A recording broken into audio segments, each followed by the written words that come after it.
The Nakatomi Plaza before Christmas. A Christmas heist. Grumpy John McClane is on a plane to travel to L.A. He's trying to relax, but it's a fact that a plane is not a sleigh. His seat partner opines it's not red wine, but toes in a carpet to unwind. John shakes his head.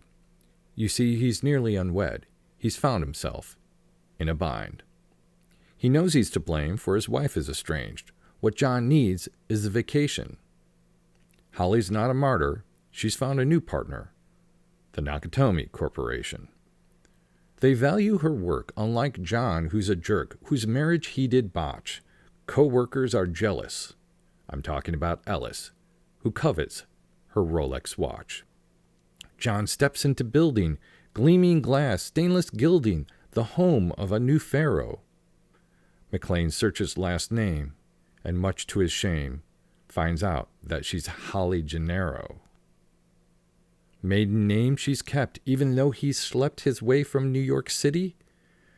To the party he'll forge, he begins to gorge on appetizers, champagne, and pity. Yet the music peaks when their eyes meet. Holly says she has room at her place. She invites him to stay. John's ego gets in the way, and he argues just to save face. Hans Gruber is a villain. He's about to make a killing, first with those who will resist. What he seems, he is not. I'll not give away the plot. But this terrorist has a twist. The bad guys disembark, not even bothering to park. Their bullets they will anoint. They make their guns hot. The security guard is shot, and Theo yells, "Boom!" 2 points. They enter the party. Hans Gruber is a smarty. He wants Takagi alive. He lists off his CV, Stanford law degree, and adds, father of 5. He compares suits, for he wants to recruit. Hans is in good guy mode. He expects resistance, but he needs the assistance of Takagi to give him the code. 7 safeguards there are. You won't get that far, Takagi says to him. I'm counting to 3. You'll just have to kill me. The CEO's future is grim. And it happens that fast. Blood splattered on glass as Takagi is defaced. Shot at close range. Money is exchanged from a bet that had been placed. Now a noise outside. McClane was trying to hide. Suddenly guns are cocked. They run to the room. John is gone and avoids doom. Behind a door that is locked. Meanwhile, Argyle is slamming. In the limo he's jamming, keeping company with the bear. There's been gunfire galore on the 30th floor, but it's nothing that he'll ever hear. John pulls the alarm, and engines do swarm towards the Nakatomi Plaza. But they stop just in time, and the elevator door chimes faster than you could say abracadabra. Tony comes in to search, reassures, no one will get hurt, as he walks towards the noise. A barrel peers at his head. John warns he'll be dead. Tony tries to maintain his poise. Tony's head John whacks. Tony spins and attacks. Through a dry wall they do trek, and gravity they defy as down the stairs they fly. On the landing, John breaks his neck. McClane grabs his CB and checks his ID. He takes the lighter for later. His body too heavy to bear, he loads it in a chair and pushes it on the elevator. Hans is in mid-oration about how he wanted cooperation when he hears that familiar chime. The elevator door slides, everybody sees what's inside, and Hans stops on a dime. Their eyes they avert, for on Tony's sweatshirt he reads a message that makes him blow, written sloppy in red, most likely in blood since he's dead. Now I have a machine gun. Ho, ho, Ho! John sees this unfold. His plan was quite bold. He's on top, watching through the grate. He'll see them all later. Up speeds the elevator, passing its own counterweight. He steps onto a beam, and with no chance of being seen, his realistic fear is a fall. But he's not bulletproof, so up on the roof, he goes to make an important call. With CB in hand, he calls out to the land, "Mayday! Mayday, anyone!" Hans overhears this. "Best place to transmit?" He sends men upstairs with their guns. The supervisor frowns. The Mayday call has her down. She all but asks McLean for a visa. She means him no harm, but there was that false alarm. "Do I sound like I'm ordering a pizza?" Shots then ring out. Henchmen flying about. On the roof, John McLean is trapped. But our hero's not daft. In the ventilation shaft, he finds a way to avoid getting capped.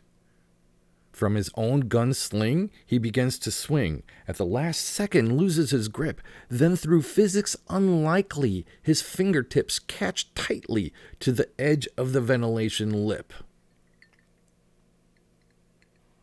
He crawls through the duct, never counting his luck, lights a lighter to try to see. Carl shoots upwards blind, stopping his shots just in time to avoid making John Swiss cheese. The dispatcher doubts, despite John's shouts, that he's being chased at all. Sergeant Paul's grabbing snacks, for it's Twinkies he lacks, when he receives the call. McLean watches him arrive, thanking God he's alive. When another gunfight's enabled, he shoots one in the door and another from the floor, from under the conference table. A fake guard greets the Sarge, though he's really not in charge. He pretends to be in the know. Powell looks around, but the only sound he hears is, "Let it snow, let it snow, let it snow." There's no reason to stay. He walks away. "Screw this," says Sergeant Al. John throws a terrorist bod, riddling gunfire on the squad. Yells, "Welcome to the party, pal." Al backs up max speed, paying no heed. "Jesus H. Christ," he blurts. The police are alarmed. To make sure no one is harmed, SWAT teams are dispersed. The deputy chief moves in, Dwayne T. Robinson, a weasel through and through. Thornburg's the local news, has a short fuse and the ethics of a shrew. The chief leads an assault, and it's none of his fault. He's unaware that Hans plays ahead. Theo calls in the attack. SWAT teams are swatted back. Several officers are most likely dead. Theo sees this on TV. The cops have an RV. But his crew has a much bigger boast. A guided missile he launches. Theo yells as he watches. "Oh my God, the quarterback is toast." John can't watch and stare. He puts C4 on a chair and throws it down the shaft. "Geronimo, motherfucker!" But his butt begins to pucker when he sees flame approaching his aft. In the aftermath, L tells that he's catching some hell for John blowing up the third floor. 2 terrorists are gone. There's glass on the lawn, and it's gonna need a shitload of screen doors. Alice begins to balk. "Hans, sprechen Sie talk? The guy upstairs, I can give him to you." He claims John's a good friend, but negotiations are at an end.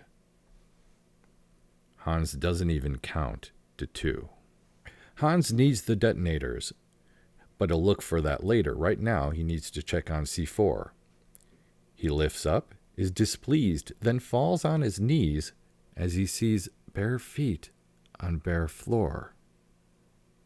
On this very day, Hans pretends he's Bill Clay. "You're one of them, and I know it." John questions him some and hands him a gun. Hans is pleased, but pretends not to show it. He's played him for sure with deception unpure and an accent that would fool most, but he doesn't fool John. Nice work with the accent, Hans. I'll bet you thought McClane was toast. Another gunfight ensues. Hans notices no shoes and tells them to shoot the glass.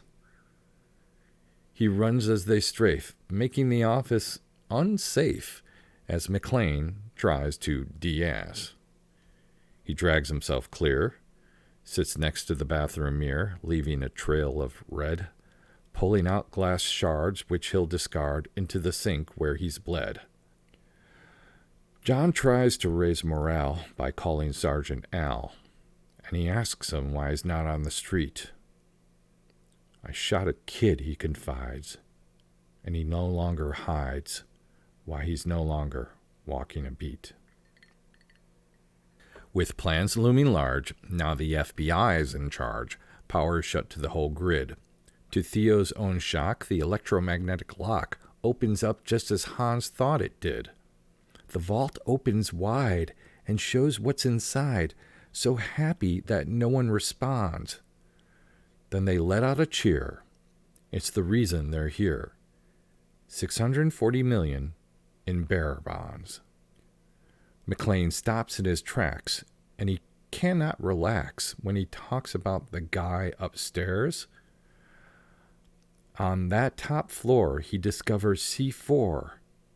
It's beyond his worst fears. But then Carl finds him, and it's looking grim. He feels his acrimony. Carl's on a hate binge. He wants his revenge. John killed off his brother Tony. Thornburg's at Holly's house, and because he's a louse, he makes Lucy beg for her mom. Hans does the math quick, and even though he's a prick, spares Holly the rooftop bomb. She's his ace in the hole, and he tells her role. A policeman's wife might come in handy. Upstairs now, he shouts. And there is no doubt the hostages think this is dandy. He makes it quite clear with a sniveling sneer that he will give Holly some grief. She bristles disdain and begins to complain. You're nothing but a common thief. This angers the crook, and with just one look, he makes his opinion brief. No longer polite, he slaps her outright. I am an exceptional thief. Carl tosses his gun. He wants to have fun and take McClane with great pain. After punches and kicks, John gets in his licks and hangs Carl from a chain. Helos hovering overhead to avoid anyone dead. John shoots his gun in the sky. It works just as planned. The hostages disband, but he's also frightened the FBI. The chopper wheels round. Bullets abound. McClane is being chased. The good guys don't know his gunfire was for show. On the brink, he makes haste. With one quick knot to avoid being shot, he says, please, don't let me die. But it isn't hard, having played the right card. He takes a step and flies. The rooftop explodes. John's hanging by a hose, and he shoots right through the glass. Then he splashes inside, but then begins to backslide as the reel makes a quick pass. It drags him to the edge. His feet he tries to wedge, but he barely stays indoors. He barely gets free just in time to see the fire outside that roars. In the garage, Argyle finds, when he tries to unwind, an ambulance is coming down the ramp. He drives into its fender, and even though he is slender, punches him out like a champ. John counts his lead. He's filled with dread and finds that he only has two. There's Dos bad guys, Hans is wise, and there's Holly he needs to rescue. Now John confronts, and one of John's grunts reaches for his lifeline, but Hans stops him cold. He's being very bold and says, "This one is mine." Our hero's been great. There's been no debate, But it would seem that John's done. With Holly in hand, it's just as Hans planned. He tells John to put down his gun. Hans smiles with glee, points the gun at he, saying, "Yippee-ki-yay, motherfucker." But taped to his back, John's hidden his gat. All the time it's been Hans who's the sucker. As Christmas music plays, McLean blows them away. Hans reels and falls through the glass. He's not through with his harm. He grabs Holly's arm in an effort to save his sorry ass. He grips her wrists tight, looks down with affright. John pulls on the Rolex latch. With mouth still agape, flies Hans without a cape. As from Holly, he is detached. Hans falls with a thud. Holly ignores all the blood and grips John in tight embrace. To the lobby they ride, and then to outside. McLean closes this case. Then John sees Al. He has a new pal. The bromance is about to emerge. They hug it out tight. But there's a new fright as the music begins to surge. Carl's crusted in dirt. Even though he is hurt, he comes out from where he was hid. Al is there on the scene, and he shoots him down clean, because Carl is not a kid. Of course, Thornburg's there. He's shown little care. The reporter is such a disgrace. When he pushes his mic, Holly doesn't hide her dislike. She punches Thornburg in the face. Argyle crashes the gate. He's not running late, and he's still on company time. He pulls up the drive to prove he's alive. Missing the pickup would be a crime. "If this is your idea of Christmas," Argyle smiles, now without any fears. He opens the door for John once more. "I gotta be there for New Year's." Merry Christmas, everyone. This has been The Night Before Nakatomi Plaza.